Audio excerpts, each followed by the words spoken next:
If you're anything like me, and you probably are since you're on my channel, you've been dumped. I was dumped in April of 2021, and I'm now divorced from my ex-wife. But if you've been dumped, you've probably at some point wondered about reconciliation, getting back together again with your ex. After all, in many cases, it's the woman that dumps the guy up to 80% of the time, and most of the time, guys like us, we never see it coming. I had no idea my wife was unhappy at the point in time when she asked for a divorce. I didn't see it coming at all. I was totally blindsided by it.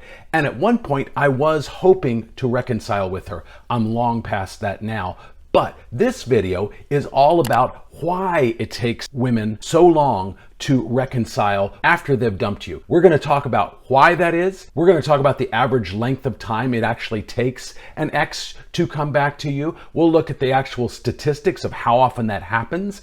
And we're going to talk about a few things that can dramatically affect that, such as her attachment style. Hi, I'm Jeff Campbell from DivorcedParentsClub.com, and I'm glad you're here with me. So how long does it take for an ex to come back to you after they've dumped you? Well, it's a little bit of a range. It's an average of 1 month to 6 months. So if it's been longer than 6 months for you, there's one exception, but chances are she's not coming back. But we'll get into that exception in just a minute. What percentage of couples that break up actually do get back together again? Well, it's actually somewhat common. 60% of couples that go through a breakup do indeed reconcile. And if you can figure out the issues that led to that breakup, then you can actually have a better relationship than you ever had before after you reconcile. The key is to kind of take a look at your behavior and for her to take a look at her behavior and figure out what was not working correctly and then make those changes accordingly. Real quick, before we keep going, if you like this video and you want to see more like it,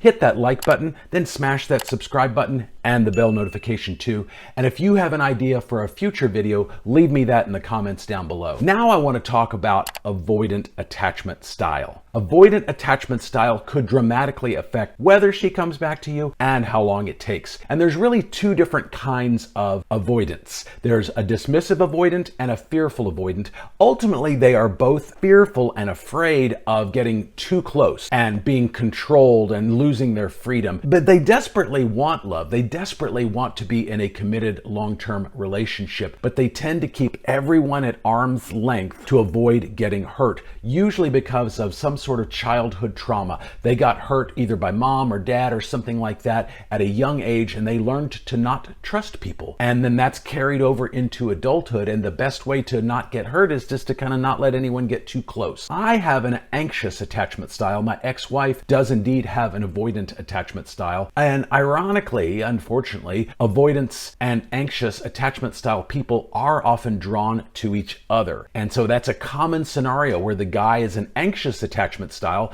which makes us tend to be a little bit needy and clingy and sometimes desperate and smothering. And then we're drawn to an avoidant attachment style person who doesn't want us to get too close. The more they push us away, the tighter we cling, and then the more they want to run away. And then ultimately the relationship fails because of that dynamic. But if your ex is an avoidant, either a fearful or a dismissive avoidant, if they are, it can actually take much longer than the 6 months I mentioned at the start of this video. And let's examine why that is. What I want to do now is actually refer to a chart. I didn't create this chart, so I am going to give the guy who did credit down in the description below. His name is Seiter, and he's got a ton of videos on attachment styles. He's well worth checking out, but he has this chart that you're now seeing on the screen. Let's look at it and examine it. So in this graphic, the first step is the avoidant attachment person wants to find someone to love them. Then they do find someone and they believe their troubles are over. Then they start to notice a few worrying things. As I mentioned, avoidant attachment style people are often drawn to anxious attachment style people, so it's easy for the avoidant to feel a little bit smothered or controlled.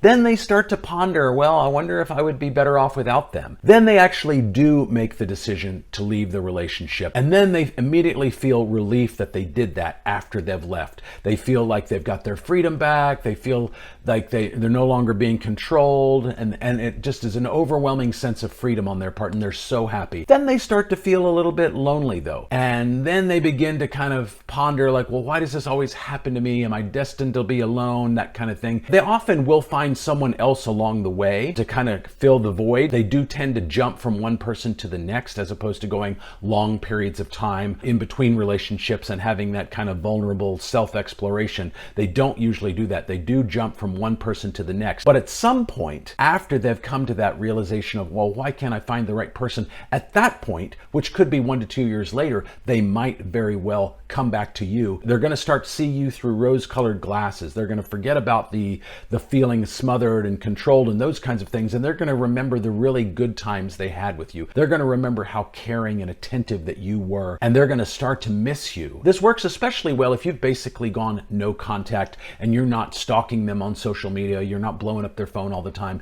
If you basically have moved on and pretend they don't exist, this makes this process go that much smoother. But now we're left with the question, how do you know if an ex is never coming back? Because I mentioned 60% of the time couples do reconcile. That means 40% of the time they don't. So how do you know if your ex is never coming back? Well, the first step is if they've blocked you and you don't have any way to get in touch with them. They've blocked you on social media, they've blocked you on their phone, email, that kind of thing. You have no way of contacting them. Maybe you don't have a lot of mutual friends, and maybe you don't hang out in a lot of the same places, and basically there's just no way for you to see each other. That's one key way. Another is if you do see one another and she basically avoids you, or in my case, I have kids with my ex, so we have to have a certain level of contact. But at this point, at her doing, it's pretty minimal. But like I said, I'm not hoping for a reconciliation anyway, and even if she asked for one, I would say no. The next is she trash talks you, maybe not to your face, but to your so-called mutual friends. I do have that situation with my ex where I know she's trash talking me. I know she's playing the victim and kind of making me be out to be the bad guy and things like that. And honestly, that's just not really the case. And the fact that I have 3 daughters, 2 of whom have chosen to live with me full time and not even see her whatsoever, that pretty much tells me what I need to know, that I'm not really a bad guy no matter what she's saying to our mutual friends. And then the last one is that she's either engaged or actually gone ahead and remarried. And as far as I know, my ex is in the process of doing that. She is wearing a ring on that finger, and pretty sure she lives with the guy when she doesn't have custody of our little one. And so I do feel like she has moved on. And so in my case, my ex hits all of those things. But if you're seeing some, maybe 2 or more of those signs, then she has probably moved on, and so should you. You should get back on that horse, get out there seeing other women, dating. Don't jump into a serious relationship. Do work on yourself to be the best version of you that you can be, and just try and clear her out emotionally so that you're in a really good place the next time you are ready to enter a serious relationship. But for now, I'll see you in the next video.